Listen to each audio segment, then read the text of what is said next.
اللہ تعالیٰ نے قرآن میں اسلام کے بارے میں کیا فرمایا؟ ان دین عند اللہ الاسلام، اللہ کے نزدیک جو قابل قبول دین ہے وہ صرف اسلام ہے.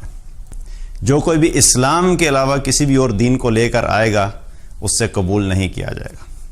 یعنی اگر آپ نے کامیاب ہونا ہے اللہ کے سامنے تو اس میں جو پہلی چیز ہے وہ کیا ہے؟ آپ کو اس مسلمان ہونا ضروری ہے. اگر اسلام میں جو شخص ہے تو اس کے تو چانسز ہیں کہ وہ الٹیمیٹلی آخرت میں کامیاب ہو جائے گا، لیکن جو شخص اسلام میں ہی داخل نہیں ہوا، چاہے وہ دنیا میں جتنے مرضی اچھے کام کر لے، الٹیمیٹلی وہ آخرت میں ناکام ہو جائے گا.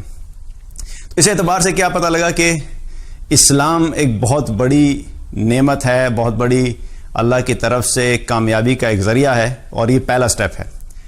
اب جو شخص بھی کلمہ شہادت پڑھتا ہے، اشہد ان لا الہ الا اللہ و اشہد ان محمدا عبدہ و رسولہ، تو کیا ہوتا ہے کہ وہ اسلام کے اندر انٹر ہو جاتا ہے. اور جتنے بھی ہم مسلمان ہیں سب ہم لوگ بچپن میں ہی کلمہ ہمیں پڑھا دیا جاتا، تو اس لیے الحمدللہ ہم سب کیا ہیں؟ مسلمان. تو اسلام کے اعتبار سے دنیا میں جتنے بھی مسلمان ہیں وہ سب برابر ہیں اسلام کے اعتبار سے. لیکن ایک چیز ہے اسلام سے آگے، وہ کیا ہے؟ ایمان. اسلام کے اعتبار سے سب برابر ہیں لیکن ایمان کے اعتبار سے سب لوگ برابر نہیں ہوتے. اور آخرت میں بھی جو فیصلے ہوں گے وہ صرف اسلام کی بنیاد پر نہیں ہوں گے.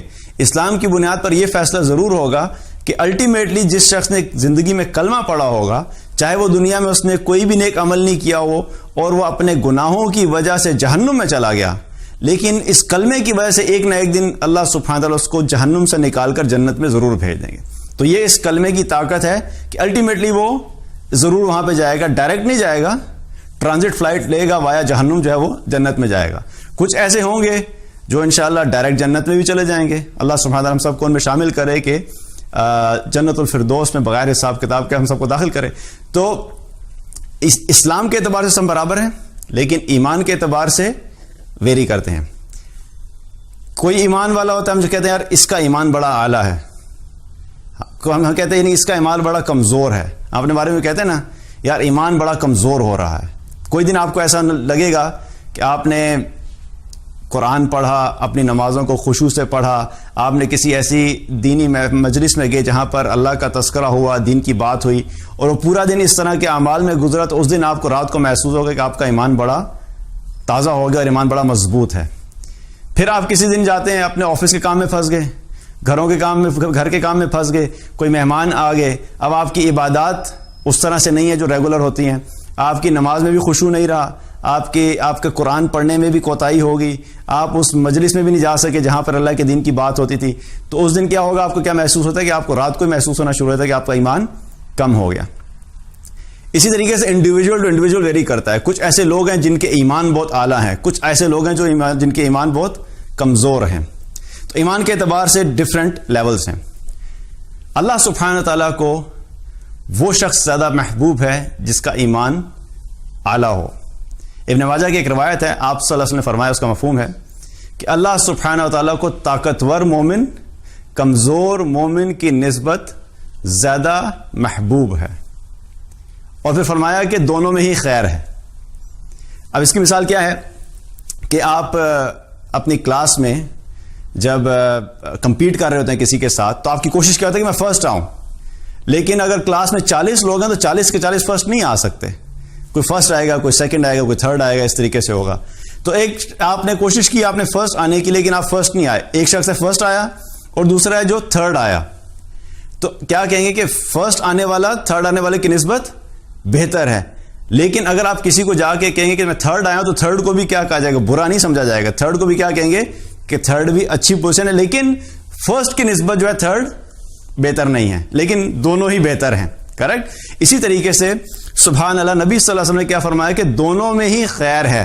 یعنی کمزور ایمان والا بھی ڈسکریج نہ ہو جائے، ڈی موٹیویٹ نہ ہو جائے کہ نہیں اچھا صرف اللہ کو تو صرف مضبوط ایمان والے ہی محبوب ہیں، تو میرا تو ایمان بڑا کمزور ہے تو میں تو اللہ کو محبوب نہیں ہو سکتا، تو وہ اپنے اعمال کو چھوڑ دے. تو آپ صلی اللہ علیہ وسلم نے کیا فرمایا کہ دونوں میں ہی خیر ہے.